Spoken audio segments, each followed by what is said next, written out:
Hello, what's that crack? What's the story? Welcome back to the channel. Today we're checking out the Bee Gees on Parkinson 2001. I'm guessing Parkinson is a talk show host or something like that. So yeah, let's check it out. I'm repping my favorite club, Chelsea. Let me know if you like it. Come on, Chelsea. Let's go. Hi, good to see you. Beautiful.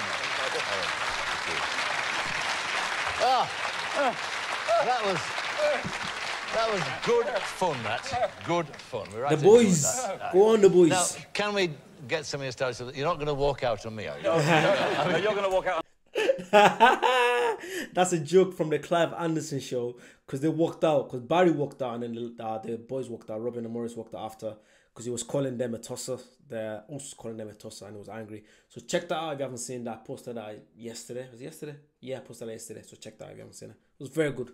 I love this interview. I really love it. You get to know them more. Let's get back to it. I'm going to walk out on you, Okay. Come with us, actually, Mike. Just leave 4 empty chairs here. We'll be yeah, just do the numbers and let the chairs do the talking, that's all. That song, of course, I mean, apart from being very popular, that had a crucial part to play in your careers, didn't it? Yeah, well, I guess it was the beginning of a comeback for us. We'd been through a dry spell from about 1970 to about 1974. No rain at all. No rain. And, so funny. And we came to America to make an album. So Eric Clapton, we met Eric Clapton in the office, in Robert's office, and he said, I'm making a comeback, you know. And he'd done I Shot the Sheriff at 461 Ocean Boulevard in Miami, and he said, why don't you go and make an album in another country? In other words, go away. You know, so, which we did. So we went to Miami, and we fell in love with Miami, and we have homes there today. Yes. And so Jive Talking was the beginning of a... Hey, Jive Talking. I think you guys said it. I think Barry's still living in Miami today. I think so. I think someone said it. I think so. Let me know. Of a different era for us. That's right, it started something good. But I mean, where did the ideas for songs come from? I mean, that one, for instance. Well, Jive Talking was actually originated on a bridge. It had a tyre ridges over it, and we were on our way to the recording studio. And we were in the back seat, and the tyres going over these tyre ridges made a noise, a rhythmic noise. And I think Barry picked up on this. How did it go? Well, there you go. And that was actually... No, well, it's more of a chugga. Yeah, it was. But it had to be 35 miles an hour. It made a noise going over a bridge, and that gave us the idea of a rhythmic start, the one that you hear on the record. I mean, so the ideas come out of the blue, basically. Yeah, basically they come in the middle of the night, you know, in the shower, just like everybody else. You sing in the shower. All at once. All at once. ideas in the shower. I love this, guys. Never for a song, actually. The best one is when you go to bed at night and you have a little micro cassette and you think, oh, I've got an idea in the middle of the night, just in case. Yeah. And the next morning when you hear it, it's like, and you realise it was a waste of time. That's right. Yeah. What about, I mean, what's the process then of writing the three of you? I mean, it must be complicated, or is it? Well, it's not to us. It's instinctive to us. But it's just like... I mean, it all provides what? I mean, do you each have a separate function, or... We don't all have roles. We can all have individual ideas. We could come to the table with a melody or a chorus. Morris could come with a verse, I could come with a chorus, and Barry could come with a chorus, and sometimes that can make it one song. Or we could... and then we all go to work. Yeah, but it's a mood thing. You can actually write all day long and come up with nothing. But we put a microphone up, make echo, make it sound like a record. Really enjoying this. It's really good. So it feels like you're singing on a record. And that inspires you to go to somewhere else. When you're talking about making echo there, I read in the research that your early attempts to find echo took you to some very strange places, didn't it? Yes. Primarily, Lewis's department store in Manchester, which has the best toilets in the world. Yeah. I remember, I think at the beginning of the career, back in Australia, I think Barry said they used to go, was it the cinema or the bowling alley or something like that? And they literally scream, not scream, but try and sing in the bathrooms. Let me know, did I hear that? Back in Australia, something like that. Definitely something like that. Am I wrong? I don't know. Let me know, please. Toilets are always good because of the tiles. You laugh. But it's true. And I actually read in Dusty Springfield's biography that she also was very keen on toilets and echoes. Well, the singers are. Toilets are very popular in our business. As George Michael so often says. Yes. Do you think... What's your theory about that? Well, I got my own toilet. Sorry, I realised Morris has one of them one-liners. Out of nowhere, it just comes out of nowhere. Say one-liner and everyone laughs. He's so good at that.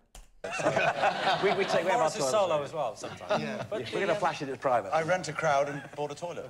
No, seriously, we used to sing in sewage great staircases, you know, stairwells. Yeah. We used to look for all those places where there was great echo. You know? And when did you first discover this capacity to sing together? In toilets. In Well, I'm sorry. Piccadilly Circus was great. Where did we learn the capacity to do it? Three-part harmony. I mean, did it just come naturally or what? It did. Well, we started From what kind of age? Me at about 9 years old, my 9th Christmas, Dad got me a guitar, and Morris and Robin started immediately. We all wanted to be pop stars because it was, I think, the year of Elvis Presley. I think it was the beginning of rock and roll, and Cliff Richards and people like that. So, but I mean, the way you were at that time, it would seem quite unlikely. I mean, you were talking about Manchester, aren't we? And I mean, it's quite a rough area, Manchester, too. Oh, yeah, and all the rougher because we were there. Was it? The problem family. Oh, yes, be very careful in the toilet. Imagine. Robin. Moss Side. Oh, Morris, sorry. Moss Side is where you were. Chorlton, Moss Side. Yeah. Chorlton Hardy. I mean, that's a tough area, still is today. Yeah, that was our sort of square mile, and we ruled it, you know. So we were sort of, we were kids on the street, and we rarely came home till very late at night. So it was, yeah, we were what you would call very young delinquents. Well, delinquents? Yeah. Well, I got 2 years probation, For which doing I'm very proud of. For doing what? For stealing a small racing car. I've never heard of that. I mean, we weren't that bad, but we were sort of... more pranky. We were rascals. You're us.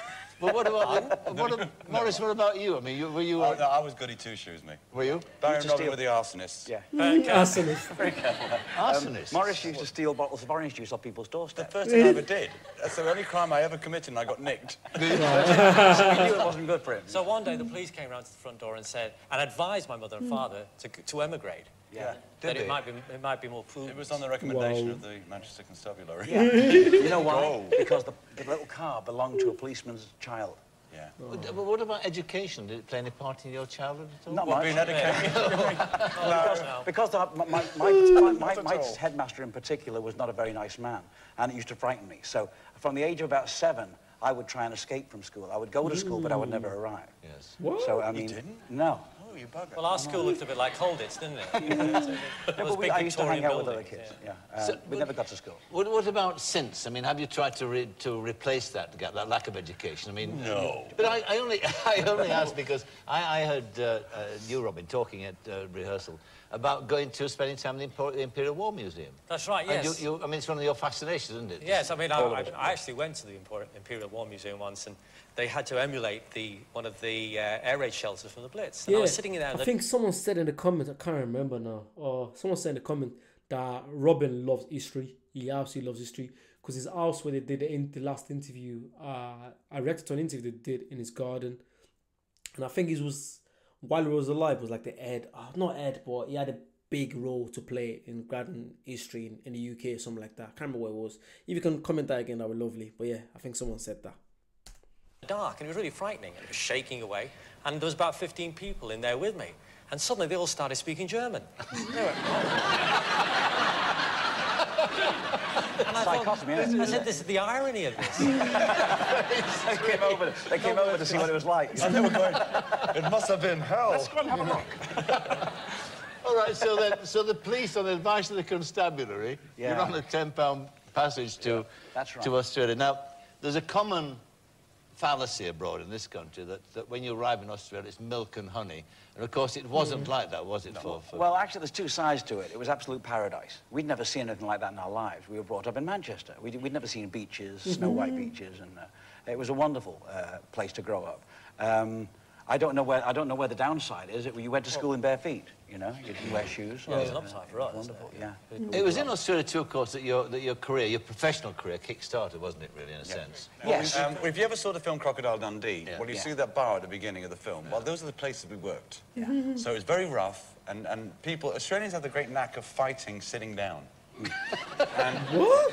It's amazing. And they would never hit the jug of beer in the middle. They'd always move that a little bit and then belt each other. And we'd 5 be minutes singing later, My the other Old guy Man's hit back, Dustman, you know. And we'd be singing away on stage, and these guys would be belting the hell out of each other, and they would stop to clap, and then they'd go back to belting. And so we used to work Very in pubs, polite. and in New South Wales, where gambling's legal, there was all like nightclubs, like RSL. football clubs, RSL clubs, returned servicemen. So there's all the one-armed bandits, and we knew if they stopped playing them, we were okay. But our audiences were always drunk. So you hard to go wrong, you know, 3 kids and a drunken audience. You know? Now, going back to that time in Brisbane, it's there the Beatles came onto the scene, and that was the sort of inspiration for your, as it was for many people at that time. And to England, meeting Stigwood, and then it sort of taking off. You then went into this extraordinary, you went into the stratosphere, in a sense, and that's got its downside as well, hasn't it? Yes, it has. So how did that affect you? I mean, what was the first indication you had of the downside, if you like, of fame? We thought we had a 5-year career. When we arrived in England, we thought, like every other group, that you really have a 5-year span, and then there's a new generation of children come along, and you sort of go out the window. That's true. And it sort of works that way. By 1970, we were sort of null and void, and we thought we weren't wanted. So for 4 years, we sort of dealt with that. We even split up, because the Beatles split up, so did we. I guess they had so much influence on groups. But was it just that? Or was it just this business of working together, even if you're brothers and close as you are? We were just moving into our own lives as individuals. We'd lived together our entire lives at home with Mum and Dad. So becoming individuals and getting married, as I did at a very early age. Getting your own bed. I think getting your own bed. I think they split when we were 19. I think when Barry was... I think Barry must have been like 22 and Robin and Morris was like 19, I think. I think that's when they split. I think so. Getting your, Of course, we used to sleep together. We did. We weren't very well off when we were growing up at home, so we had to share a bed, the three of us. Really? Wow. And the three of them. Really? Surely, man, you jest. I was talking about little kids here. I hope so. It's actually only 2 years ago. But I've got to get a room tonight. Kids at the time. Remember, when we did split up, we were still we'd just been 2 years out of living at home with our mother and father. Yes. And of course, we were actually doing a little bit better than them at the time because we were on the rare occasions we were teenagers actually earning more money than our parents. Yes. Where these usually the other way around. The parents usually kick the kids out, go out and make some money. So Dad became sort of our manager and drove us around. Yes. Because you couldn't do those places. You couldn't work those kind of places as children without your father. But what about the other temptations too? The pills, the drink, the women, the drugs, and all that. Wonderful. I didn't know you were doing that. No, please. How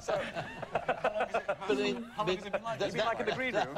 Tell us about this, Michael. That would happen. Now, you don't avoid the question. We understand, Michael. Yeah, you do. Group hug. That's the part you feel the quality moment. Yeah, we all had our period. We all had that. We all had our choice of stimulants. Let's put it that way. Yes. And I go by what Tennessee Ernie. Tennessee Ernie what? Tennessee Williams said he'd never written a book without a stimulant. Yes. No, that was Charles Dickens. It was Charles Dickens. I thought it was Winston Churchill. Oh, God. Winston Churchill never did a speech without stimulant. But you came through that. But I mean, sadly, of course, you lost a brother as well, didn't you, Andy? Who was.